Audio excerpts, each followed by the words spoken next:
Welcome back, everyone. Dr. Linder here. In this final video, we'll be talking about the review of the four different types of tissues. Okay, so we've got to choose between connective tissue, epithelium, muscle, and nervous tissue. The nervous tissue is a network of specialized cells that monitors the internal and the external environment and initiate commands to which the body reacts. That's neurological, that's nervous. Epithelium is classified by the number of cells and the shape of the cells at the apical surface or near that lumen. There are three types of muscle tissue. That's skeletal, cardiac, and smooth. Muscle tissue is widely distributed throughout the body to allow for movements of the skeleton or other tissues of the body. Connective tissue is the most diverse. It is also the most abundant and the widely distributed of all types of tissues. The epithelium is going to form the covering of the surface layer of the body. It's going to line the body cavities, hollow organs, and it's going to also make up your glands like sweat glands and oil glands and mammary glands. And then nervous tissue is made up of two cells. Hey, look at this, the neuron and the glial cells. I refer to them as the neuroglial cells or the neuroglial cells.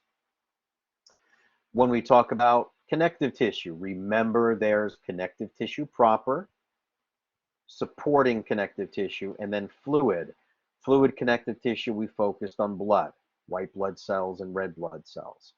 And the supporting connective tissue, there's cartilage and bone. When we talked about bone, we focused primarily on the solid matrix of bone, looking at compact bone, specifically the osteon. When we talk about cartilage, it's hyaline cartilage, elastic, and fibrocartilage. Hyaline is found at the ends of the bones. Elastic is very flexible. Fibrocartilage, we think of the intervertebral discs. We think of the menisci of the knee and the pubic symphysis. Dense connective tissue with connective tissue proper. Dense connective tissue is regular and irregular, right? Dense regular and dense irregular. Dense regular was your tendons and your ligaments, and the dense irregular was the dermis of the skin. Loose connective tissue was areolar, adipose, and reticular. Areolar was the layer that separates the skin from the muscles. It's where most injections are given because of the vascularity of that layer. And then we spoke about adipose and fat cells. What's interesting about fat cells, we said that they increase in number up until the point of puberty, and then after that, they pretty much just increase in size. But fat cells also store toxins. So the more toxic an individual is, the more fat cells they may have, or the larger they may be.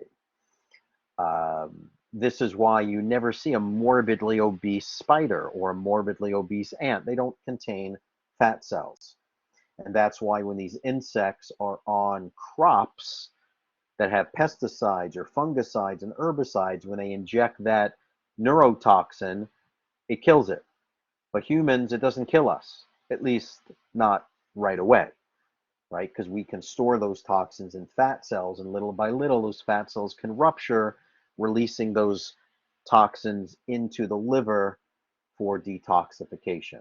As long as the pace is slow enough, the body can handle it.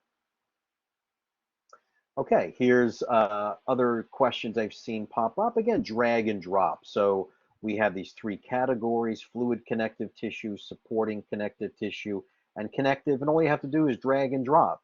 So fluid connective tissue is blood. Supporting, well, that's the three types of cartilage: hyaline, elastic, fibro, and compact bone.